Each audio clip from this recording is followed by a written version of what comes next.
ونستغفره ونؤمن به ونتوكل عليه ونعوذ بالله من شرور أنفسنا ومن سيئات أعمالنا من يهده الله فلا مضل له ومن يضلل فلا هادي له ونشهد أن لا إله إلا الله وحده لا شريك له ونشهد أن سيدنا وحبيبنا ومولانا محمدا عبده ورسوله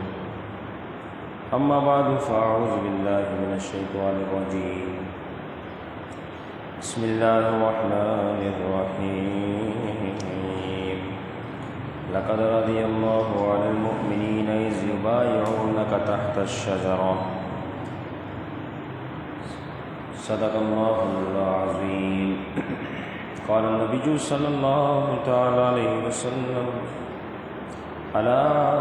أستحي من رجل تستحي منه الملائكة أو كما قال النبي صلى الله تعالى عليه وسلم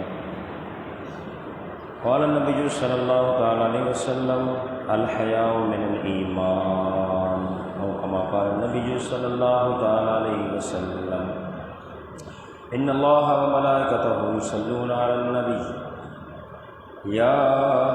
أيها الذين آمنوا صلوا عليه وسلموا تسليما اللهم صل على سيدنا ومولانا محمد طب القلوب ودوائها وعافية الأبدان وشفائها ونور الأبصار وضيائها وعلى آله وصحبه وبارك وسلم بلغ العلا بكماله كشف الدجى بجماله حسن جميع خصاله صلوا عليه وآله فإن فيعرض عننا بكم بفمه بلغ العلا بكماله كشف الدجى بجماله حسن جميع خصاله صلوا عليه وآله اللہ جل جلالہ کی حمد و ثنا سرکار فخر کائنات قائد المرسلین خاتم النبیین احمد مصطفیٰ جناب محمد مصطفیٰ صلی اللہ تعالیٰ علیہ وسلم کی بارگاہ میں ہدیۃً تحفۃً محبتاً اخلاصاً درود و سلام کا نذرانہ پیش کرنے کے بعد جیسا کہ جانتے ہیں یہ مقدس ایام قربانی کے حوالے سے جاری و ساری ہے اور قربانی کے اعتبار سے آج تیسری عید اور قربانی کا تیسرا دن اور عنقریب اسی ماہ ذوالحجہ کی 18 تاریخ یعنی 18 ذوالحجہ یہ وہ عظیم تاریخ ہے جس تاریخ میں داماد رسول خلیفہ ثالث جامع القرآن ناشر القرآن کاتب وحی پیکر شرم و حیا شہید مظلوم شیخین کے بعد اکرم الخلق و افضل الناس یعنی سیدنا عثمان غنی رضی اللہ تعالی عنہ کی یوم شہادت 18 ذوالحجہ جو کہ بدھ کی شب ہوگی جمعرات کا دن ہوگا یقیناً اسی عشر مبارکہ میں ہے اس اعتبار سے یہی آج کا ہمارا موضوع ہوا کہ سیدنا عثمان غنی رضی اللہ تعالیٰ عنہ کی سیرت کاملہ آپ کا زندگی گزارنے کا طریقہ اور سلیقہ آپ کے اخلاق آپ کی حیا آپ کے طور طریقے ماحول سے کتنا عشق خوف خدا کتنا اللہ رب العزت سیدنا عثمان غنی رضی اللہ تعالیٰ عنہ کے مزار قرآنوار پر صبح قیامت تک رحمت و برکت و نزول فرمائے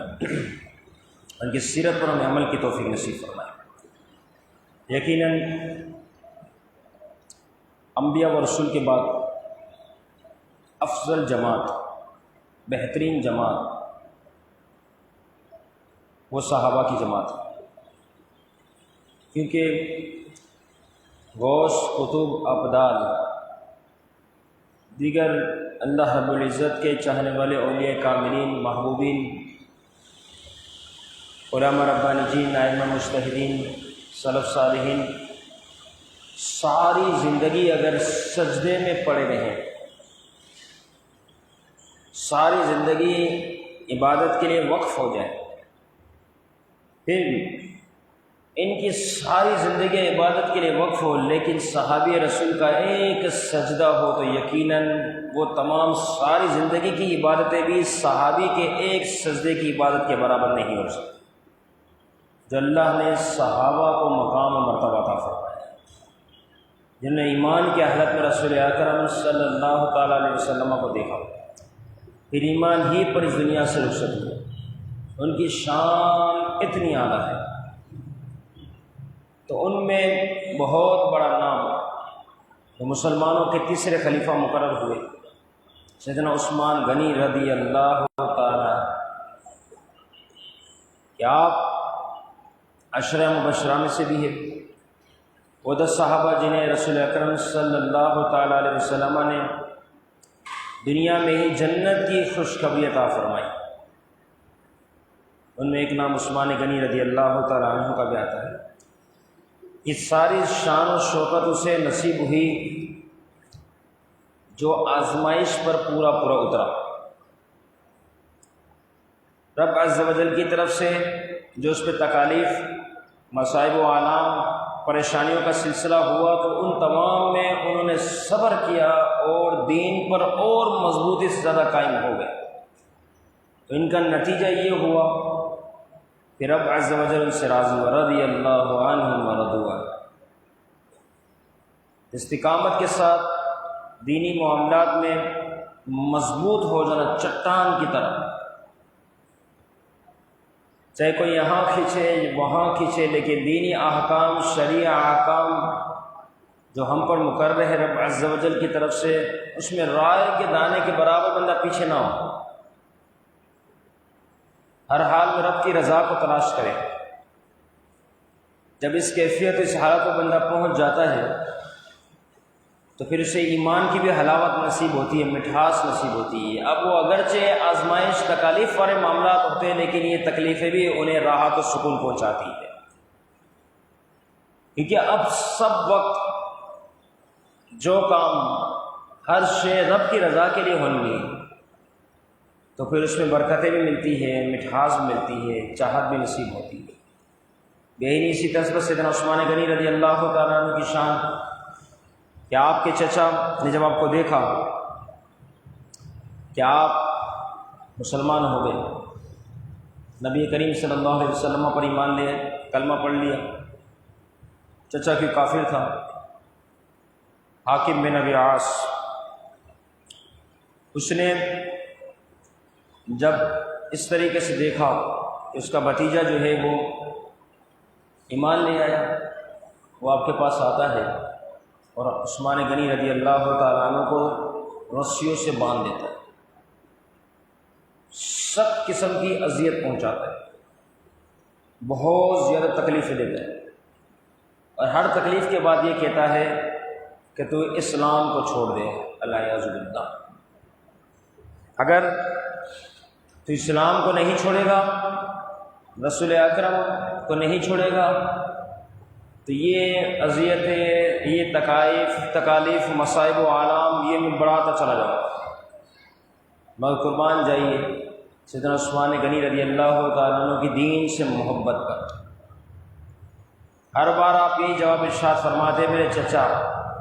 تو چاہے جتنی بھی اذیت دے لے،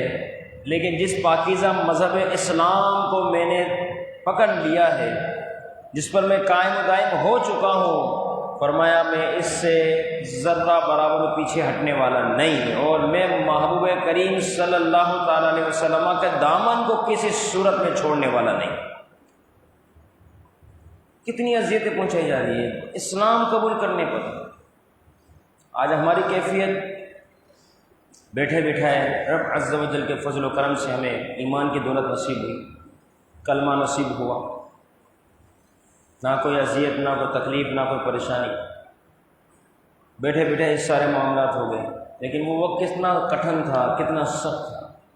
کہ جو ایمان لاتا تھا ان پر ان کے اہل خانہ کتنا ان کو اذیت والا معاملہ ان کے ساتھ کرتے تھے، کتنی تکلیف، کتنا ٹارچر والا سلسلہ تھا، لیکن پھر بھی ان کے ایمان کتنے مضبوط تھے، کتنے مضبوط تھے کہ وہ اپنے آپ پر اذیت، تکلیف، پریشانیاں برداشت کرتے تھے، لیکن رائے کے دانے کے برابر بھی ایمان سے پیچھے ہٹنے کو تیار نہیں ہوتے۔ کہا قتل کر دیا جائے، مار دیا جائے، شہید کر دیا، لیکن اسلام کو نہیں چھوڑیں گے۔ رب عز و جل کے جو احکام ہیں، جو اس نے ہم پر نازل فرمائے ہیں، ہمیں حکم دیا ہے، وہ کسی صورت پر ہم نہیں چھوڑنے والے۔ کتنا ایمان مضبوط تھا۔ اور آج کا حال آپ کے سامنے ہے، کتنی ہم نمازیں پڑھتے ہیں، کتنے ہم فرائض پر عمل کرتے ہیں، اور کتنے فرائض ہمیں معلوم ہیں، کتنا عجیب سا ہمارا وقت آ گیا۔ تو یوں کہا جا سکتا ہے کہ وہ وقت ایسا تھا کہ اس میں مکان کچے تھے، دروازے بھی نہیں ہوتے تھے، کھجور کے چھال کے چٹایا نما بنے ہوتے تھے، وہ دروازے کی جگہ پر لٹکائے ہوئے تھے۔ کوئی وسائل نہیں، کوئی عیش و عشرت کا سامان نہیں، بالکل سادہ لائف، زندگی بالکل سادہ پیور زندگی۔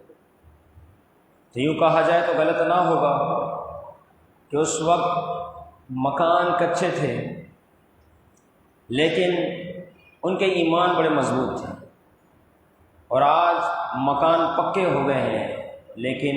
ایمان کی مضبوطی جو ہے وہ کمزور ہو گئی ہے۔ آج ایمان کمزور ہو گیا۔ جس چیز کو مضبوط، قوت، طاقت، شدت والا ہونا چاہیے تھا، آج وہ چیزیں کمزور ہو گئی، اور جس چیز کو کمزور ہونا تھا وہ آج طاقت والی ہو گئی۔ تو معاملہ ہی برعکس ہو گئی ہے،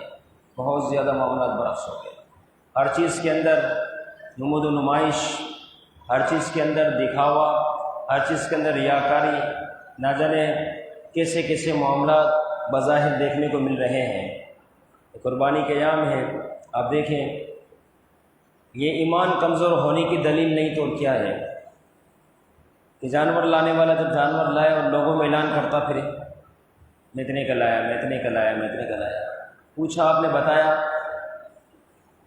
نیت یہ رکھتے ہوئے کہ اس کو مارکیٹ کے ریٹ پتہ چل جائے، نیت یہ رکھتے ہوئے کہ دل آزاری سے بچنے کے لیے بتا رہا ہوں، پوچھنے پر بتا رہا ہوں، میری طرف سے کوئی خود اس حوالے سے پہل نہیں۔ اب ان نیتوں کی وجہ سے بتایا جا رہا ہے تو خیر اس پہ بھی اعتراض ہو سکتا ہے، لیکن پھر بھی بتا رہا ہے تو کسی حد تک بچت ہو سکتی ہے، یہ بچ سکتا ہے۔ لیکن جہاں پر ایسا ہو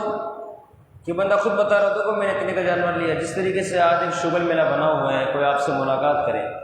حالانکہ اس نے آپ کو کوئی جانور کو دیکھنا بھی نہیں ہے، نہ دیکھا ہے اس نے، جانور لے لیا آپ نے قربانی کا، آپ کہیں جی لے لیا، فوراً پوچھے کتنے کا لیا، کیا مطلب؟ آپ کا اسٹیٹس چیک کر رہے ہو، وہ چیک کر رہا ہے کہ آپ کتنے پانی میں ہیں، وہ چیک کر رہا ہے کہ آپ کتنا پیسہ خرچ کرتے ہو، حالانکہ نہ اس سے پوچھنے کی کوئی حاجت ہے نہ آپ کو بتانے کی، لیکن پوچھا جا رہا ہے۔ ایک تو وہ نا جس نے جانور کو دیکھا اور آپ سے پوچھا،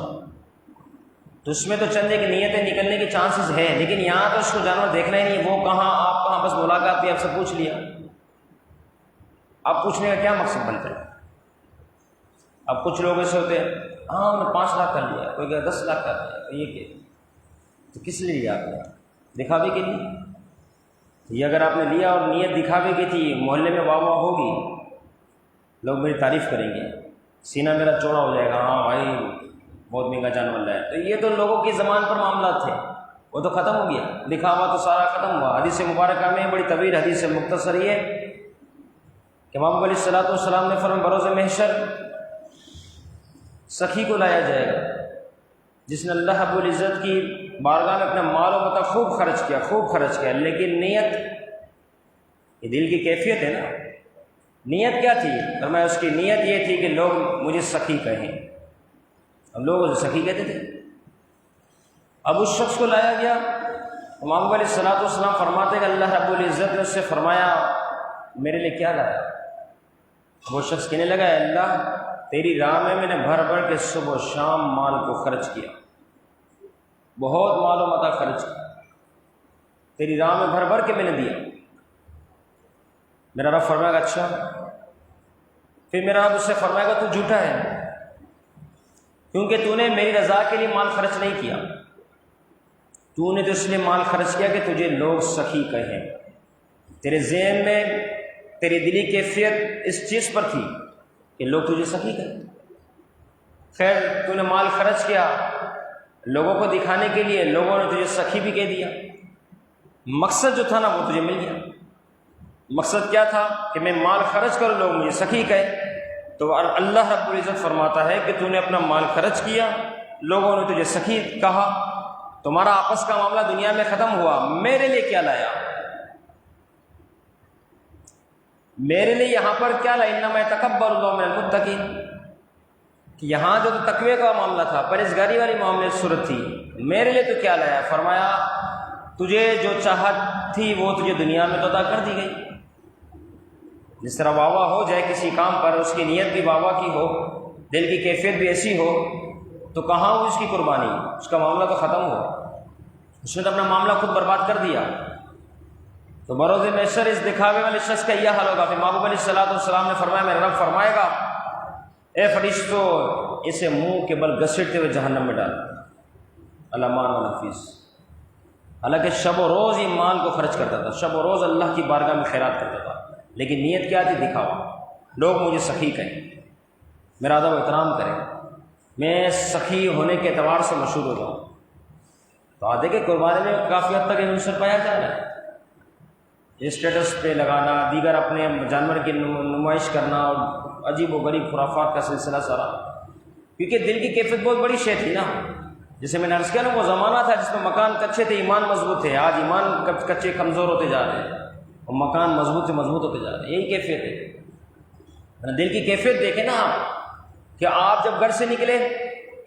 دیکھنے والا دیکھا کہ جانور لینے جا رہے ہیں، منڈی تک پہنچے، وہاں بھی لوگوں کی نظریں پڑی، جانور خرید رہے ہیں، جب گھر پہ لائے سوزوکی میں گاڑی میں، تو اس کو بھی لوگوں کی نظر پڑی کہ جانور لے آئے۔ پھر جب اتارا، جس جگہ باندھنا تھا وہاں باندھا، تو بھی لوگوں نے دیکھا جانور لایا۔ پھر اس کو چارہ کھلا رہا ہے، تب بھی لوگوں کو معلوم ہے، گھما پھرا رہا ہے۔ جو جانور سے محبت کا ایک عنصر، ایک ذریعہ ہے، گھمانا پھرانا، کھلانا پلانا، کیونکہ قربانی کا جانور ہے، اس کی خدمت کرنا، تب بھی لوگ دیکھ رہے ہیں۔ پھر اس کے بعد ذبح ہوا، جب بھی لوگ دیکھ رہے ہیں۔ تو لوگوں کے سامنے سارا عمل ہوا ہے، ابتدا سے انتہا تک سارا عمل لوگوں کے سامنے ہوا ہے۔ وہ کیا چیز ہے جو باقی رہ گئی؟ وہ ہے دل کی کیفیت۔ دل کی جو کیفیت تھی نا، وہ آپ کے اپنے پاس، اب یہ دل کی کیفیت ہے، اب وہ کیا ہے؟ اصل بات تو یہ ہے، اگر دل کی کیفیت میں یہ ہے کہ میں نے سارا کام رب کی رضا کے لیے کیا، چاہے کوئی دیکھے یا نہ دیکھے، مجھے اس سے کوئی غرض نہیں، میری نیت صرف رب کی رضا۔ اب یہ دل کی کیفیت اسی کے حوالے سوال ہوگا، یہ دل کی کیفیت کس مقصد کے لیے ہوا؟ اب دل کی کیفیت میں رب کی رضا شامل ہے تو یقیناً یہ شخص کامیاب ہو گیا کہ اس کی قربانی مستجاب ہو گئی۔ اگر دل کی کیفیت میں یہ چیز نہیں، رائے کے دانے کے برابر میں گوشت کا معاملہ، یا پھر یہ ہے کہ لوگوں کو دکھانے، رشتہ داری میں واہ واہ کرنے کے معاملات، تو ضائع ہوا، پیسے بھی گئے، آپ کا یہ عمل بھی بیکار ہوا، ساتھ آپ کا جو واجب تھا ان دنوں میں قربانی کرنے کے اعتبار سے وہ واجب بھی آپ کا رہ گیا، رہنے کی وجہ سے آپ گناہ کے مستحق ہو گئے۔ کتنے وبال ہو، کس کس قسم کے معاملات اس کی جان پر آ گئے، حالانکہ اس نے وقت بھی دیا، مال بھی خرچ کیا، لیکن ایک دل کی کیفیت تھی نا، وہ خراب ہونے کی وجہ سے سارا کام بگڑ گیا۔ تو دل کی کیفیت بڑی اہمیت رکھتی ہے۔ تو صحابہ کرام رضوان اللہ تعالیٰ علیہ مجمعین کے ایسے معاملات تھے کہ ان کا ایمان اتنا مضبوط تھا، ان کی دل کی کیفیت ہر حال میں رب کی رضا پر ہی موقوف تھی کہ میرا رب مجھ سے راضی ہے۔ اس لیے حکم بن عاص رضی اللہ تعالیٰ کا جو جس حوالے سے ذکر ہوا کہ عثمان غنی رضی اللہ تعالیٰ پر کتنی سختیاں ہوئی، کتنی سختیاں کی گئی، لیکن آخر کار آپ ایمان سے پیچھے نہیں ہٹے۔ آپ نے کہا نہیں، تو مجھے مار بھی ڈالے لیکن محبوب کے دامن کو میں نہیں چھوڑنے والا۔ تو یہ صحابہ کرام کی مضبوطی تھی، اتنی لذت اور چاہت کو انہوں نے ایمان کی حلاوت کو قریب سے دیکھا تھا، اس وجہ سے اس قسم کے معاملات تھے۔ تو بہرحال دل کی کیفیت عبادت کی طرف آ جائے، بندہ کامیاب ہو جائے، کیونکہ آنکھ بند ہونے کی دیر ہے، پھر نہ کوئی واہ واہ کرنے والا ہے نہ کوئی پوچھنے والا ہے۔ ہمارے بھی عائز و اقربا کی کئی قبریں ایسی، آپ دیکھیں نا، دادا پردادا لکڑ دادا سکڑ دادا، یہ جو سلسلہ ہے اس میں پردادا یا اس سے اوپر کے ناموں کا بھی نہیں پتہ، قبروں کا کہاں پتہ ہوگا، سب سلسلہ ختم ہوا۔ اب انہوں نے جو جو اعمال رب کی رضا کے لیے کیے ہیں نا، وہ اعمال ان کے سامنے علیحدہ کر کے پیش کر دیے گئے، وہ اعمال ان کے سامنے رکھ دیے گئے، جو جو اعمال رب کی رضا کے لیے ہوئے وہ اعمال ان کو کام آ رہے ہیں۔ چاہے آپ ان کے لیے سارے ثواب کریں یا نہیں کریں، کیونکہ وقت بہت پرانا ہوا، اب نام تک باقی نہ رہا تو پھر ان کی قبریں، ان کا ذکر کیسے باقی رہتا۔ لیکن اگر وہ اعمال رب کی رضا کے لیے ہوئے ہوں گے تو یقیناً کامیابی ہے۔ تو ہماری زندگی کا اصل مقصد بھی یہ ہونا چاہیے، ایک تو ہم اعمال بڑے مختصر کرتے ہیں، ہماری زندگی بڑی مختصر، اس کا دورانیہ بڑا مختصر، وقت تیزی سے گزر رہا ہے، یہ بڑا مختصر، یہ ساری چیزیں مختصر۔ آپ دیکھیں عید الاضحیٰ کے حوالے سے کہ اب جو ہے ذوالحجہ کا چاند نظر آئے گا، وہ چاند نظر آیا، پھر کیا ہوا، عید الاضحیٰ آنے والی ہے، 10ویں روز عید الاضحیٰ ہوگی، عید الاضحیٰ آئی وہ بھی گزر گئی، ایک جمعۃ المبارک آیا، دوسرا جمعۃ المبارک سامنے ہے، ایک اتوار آیا، دوسرا اتوار آپ کے سامنے ہے۔ مطلب کتنا تیزی سے، شاید اس بارے میں ہم غور و فکر نہیں کر سکتے، اتنے تیزی کے ساتھ جو ہے وقت سیر کر رہا ہے، اور یہ وقت ہمیں آخرت اور قبر کی منزل کے قریب کرتا چلا جا رہا ہے۔ کامیاب وہ ہے کہ جسے اس سے مختصر زندگانی میں تیزی والے بہت تیز وقت ہے، اس کے اندر وہ رب عز و جل کی عبادت کرنے میں کامیاب ہو جائے۔ کامیابی اسی کے لیے ہے کہ ہر حال میں کوشش کرے کہ یہ تیزی سے جو وقت گزر رہا ہے، اس میں جو عبادت کروں، بڑی مختصر عبادت ہو رہی ہے، میں جو عبادت کروں فقط یہ تو ہو کہ وہ جو کروں تو کم از کم رب کی رضا کے لیے کروں۔ اتنا کام تو بندے کو کم از کم ہونا چاہیے کہ میرا ہر عمل رب کی رضا کے لیے ہوگا بس۔ تو اس کا فائدہ یہ ہوگا کہ یہی وہ اعمال ہوں گے جو اسی قبر میں نور کا ذریعہ بنیں گے۔ ہماری چاہت ہمیشہ یہی ہو کہ ہم ہر وہ کام کریں جس میں رب کی رضا ہو۔ سیدنا عثمان غنی رضی اللہ تعالیٰ عنہ، اب دیکھیں ان کی کتنی شان تھی، قرآن مجید سے کتنی محبت تھی۔ ہم اگر پڑھے تو آدھا پارہ، ایک پارہ پڑھے، پھر اس کے بعد تھکن محسوس ہو کہ کافی پڑھ لیا، لیکن یہی ہم میں سے جو افراد موبائل چلاتے ہوئے 1.5-2 گھنٹے آسانی سے موبائل چلاتے مگر تھکتے نہیں، تو ہمارا دل آج کس طرف چلا گیا؟ ذرا سوچیں اس بارے میں، کس طرف گیا؟ سیدنا عثمان غنی رضی اللہ تعالیٰ عنہ کی دیکھیں قرآن مجید سے محبت۔ دنیا میں 4 افراد ایسے گزرے، محبوب کریم کی امت میں 4 افراد ایسے گزرے جنہوں نے رب عز و جل کے فضل و کرم سے نیت کی، اللہ اکبر ہوا، 1 رکعت شروع کی اور اسی 1 رکعت کے اندر ہی پورا قرآن مجید مکمل کر دیا۔ ان میں ایک نام سیدنا عثمان غنی رضی اللہ تعالیٰ عنہ کا بھی ہے، جن کا 18 ذوالحجہ کو عرس مبارکہ ہے، آپ کی شہادت کا دن ہے۔ تو یہ آپ سوچیں کہ کتنی محبت ہوگی، کتنی لذت ہوگی کہ 1 رکعت ہے اور 1 ہی رکعت میں پورے 30 پارے، وہ بھی کتنے بڑے قاری، کاتب وحی، ناشر القرآن، جامع القرآن، وہ ہستی، ان کا قرآن پڑھنے کا لہجہ بھی کیسا ہوگا، اپنے سامنے محبوب پر قرآن مجید کے آیت مبارکہ کا نزول اپنی آنکھوں سے دیکھ رہے ہیں، کتنی محبت سے پڑھتے ہوں گے۔ لیکن پڑھا اللہ اکبر، پہلی رکعت کے اندر ہی پورا قرآن مجید مکمل۔ یہ محبتی لذت چاشنی جو جس کو عبادت کے ساتھ لذت مل جاتی ہے، پھر اس کا مقام و مرتبہ بھی اتنا بلند ہو جاتا ہے کہ وہ عبادت کرتا جاتا ہے، اس کی لذت اور بڑھتی جاتی ہے، اور کرتا جاتا ہے، اور بڑھتی جاتی ہے، یہاں تک کہ اس کا جی نہیں کرتا کہ میں اس عبادت کو ختم کروں، اس کی تمنا آرزو یہ رہتی ہے میں اس کو جاری ساری رکھوں۔ تو یہی زندگی کا فلسفہ ہے۔ عبادت کے ایام ہر روز ہے، روزانہ 5 وقت مسجد میں حاضری ہے، جماعت کے ساتھ نماز کو ادا کرنا ہے، یہ سارا سلسلہ ہے۔ لہٰذا ہماری کوشش یہ ہو کہ ہم یہ سارا صرف اور صرف رب کی رضا کے لیے کام کریں، میرا رب مجھ سے راضی ہو جائے، میرا مشن ہی بس یہی ہو۔ تو انشاءاللہ اس مشن پر وقت گزاریں گے تو بڑی برکت نصیب ہوگی۔ اللہ رب العزت کی بارگاہ میں دعا ہے سیدنا عثمان غنی رضی اللہ تعالیٰ عنہ کے مزار پر اللہ کو اپنی کروڑوں رحمت و برکتوں کو نزول فرمائے، ان کی سیرت کاملہ پر ہمیں چلنے کی توفیق نصیب فرمائے، اور ان کے جیسی دین سے محبت ہمیں نصیب فرمائے۔ وما علینا الا